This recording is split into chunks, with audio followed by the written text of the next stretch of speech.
Oh,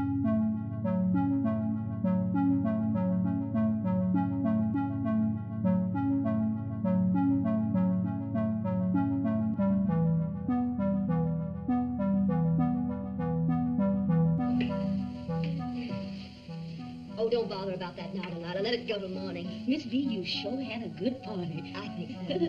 Oh, it feels good to get those off. I bet it does. Come here, let me take them. Oh, sit up here. That's what you used to do in the old boardwalk days. When my feet ached from peddling maple syrup, remember? I remember.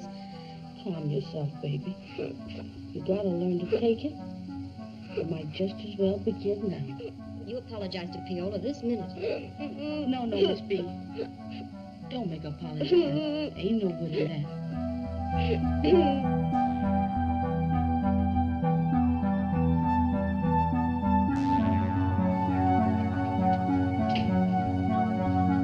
Hello, Delilah. Excuse me, Miss B. I hope I ain't bothering you.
When it comes to childcare and any kind of thing that happens in the home, there's a lot of potential for exploitation.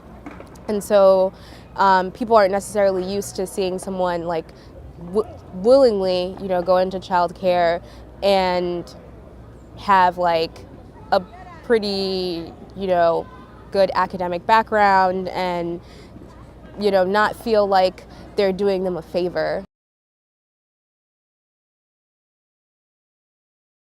And especially if you're non-threatening and they have this whole like notion of, oh, I thought you were gonna be like a typical black.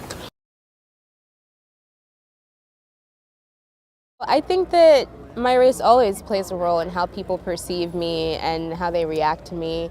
But I'd say with families in particular, I don't know, at least for me, I always go in wanting to kind of make it clear that I'm not going to be treated in like a very stereotypical manner. And I had one dad once. This was like right after I told him I wasn't going to be able to work with his child anymore. He said that I should show more humility. And I just thought that was so funny. That's like such a white man thing to say. People perceive black and brown people to be stronger and withhold things and tolerate things, that they'll just get over it, It's fine, they'll get over it. They're strong. They have strong African genes. there were red flags, and I just kept ignoring them because being paid $25 per hour for 50 hours per week, like you're gonna ignore the red flags too. Was that the most you've ever been paid? That's the most I've ever been paid.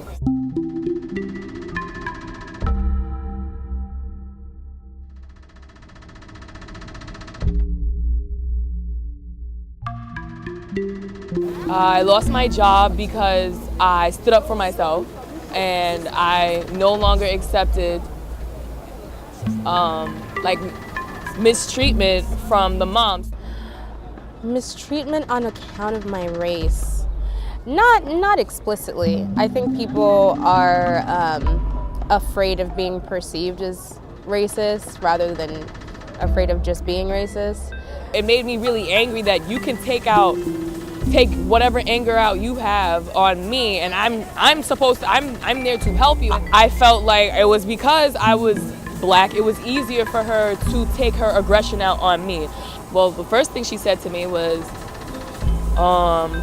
you know, you should really watch movies like The Help. Like, it's very important for you to know how African Americans were treated in this country as an African American. Oh my God, Fiona, when I first met you, which was through the phone, because she didn't know what I looked like, I honestly couldn't tell if you were going to be black, white, Asian, like my voice. Basically, I don't sound African American to her.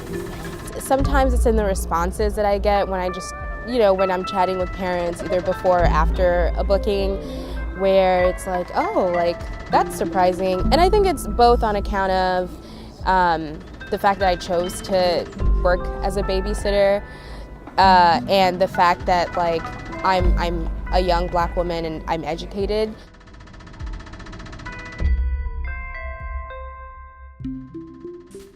I think there are two groups of child caregivers in New York, where they're like the career nannies, who are mostly like from the Caribbean, or like African immigrants, and there's kind of like that group, but there's also the younger, you know, people around my age, and they tend to be women. Apparently, actually, older nannies are not wanted anymore, especially in New York City. They want younger nannies because we're more, we just basically got out of school.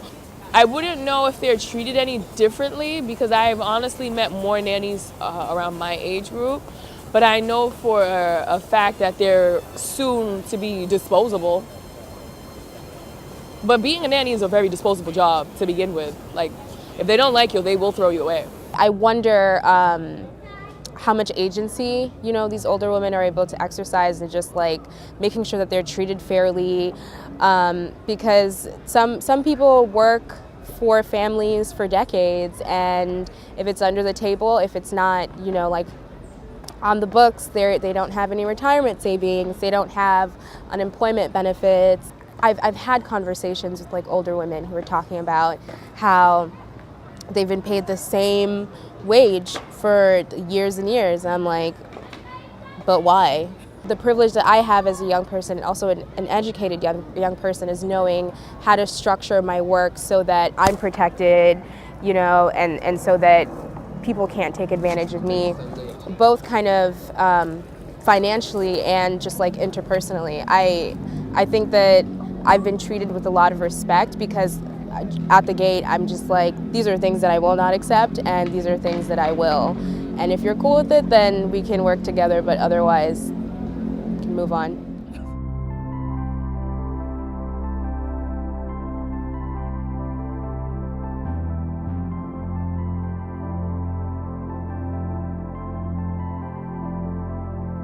Even like being in the Bronx, you'll see the black nannies come to the Bronx Zoo with the little white kids, and you're like, no sis, don't submit. And then now I'm one, and people look at me the same way. Like, I feel the stares when I'm walking with a white kid. And honestly, what I picked up is that we can't tell when a white nanny is with a white kid, or it's like, we don't think that it could be a nanny. We either think there's somebody related to them that's looking after them.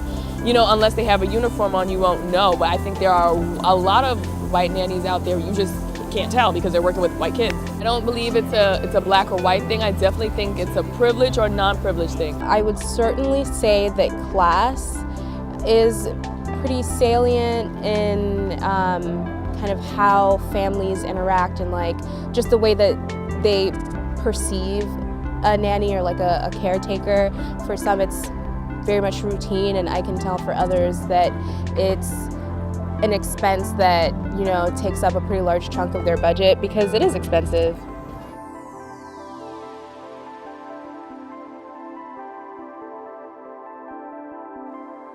So what I studied in college was like genetics and social justice, and I'm really interested in like reproductive health and maternal health and that kind of thing. And for me it's been informative, just kind of seeing the way that people make their decisions about family and how in a city like New York where there are so many transplants, how people incorporate nannies into like their family structure.